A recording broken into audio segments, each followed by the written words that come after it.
Well, police are hoping to reopen it on Thursday, but here's the thing. Those 2 rail cars that were overturned, as you can see behind me, they are still overturned. After talking with a crew member out here just moments ago, I learned that's because the ground is simply too soft to bring in the heavy equipment that's needed to upright those cars. And the crews behind those cars are hard at work trying to replace the track. Now, they do hope to have the track back in service by tomorrow.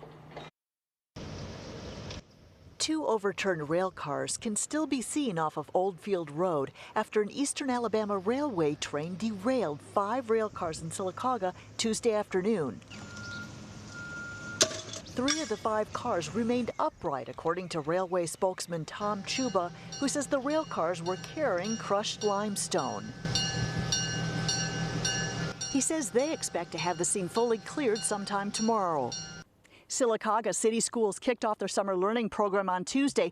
Now, with these rail cars stopped right in front of the entrance to the elementary school, it's created somewhat of a parking dilemma for staff and parents. Trains were across the tracks, and we have to cross the tracks to enter and exit the school. Sylacauga City Schools CFO Tom Osborne says they had to figure out a way to move all the cars that were parked in front of the school Tuesday afternoon. Moats Road and Oldfield Road entrances don't connect, and neither do the parking lots, and so they had to we had to kind of divert traffic through the grass, around the building, through the parking lot to get into the old lot to be able to exit out out Moats Road. A portion of Oldfield Road is closed, and we're asking the drivers to avoid Oldfield as much as possible. Unless you live on there, just try to avoid it.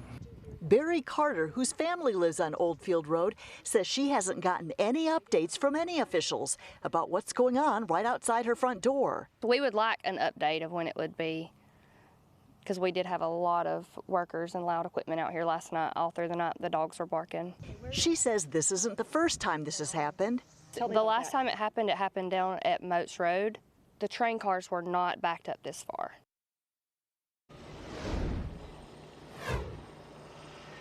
Now, the spokesperson for Eastern Alabama Railway says there was a derailment in the area within the past 2 years, but he says there's no reason to believe that these 2 events are connected.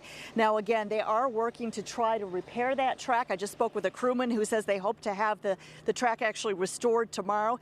As to the fate of those 2 overturned cars, well, that remains to be seen. And, of course, police say they do hope to reopen this road to through traffic on Thursday. Reporting live in Sylacauga, I'm Amy Heibel, CBS 42 News.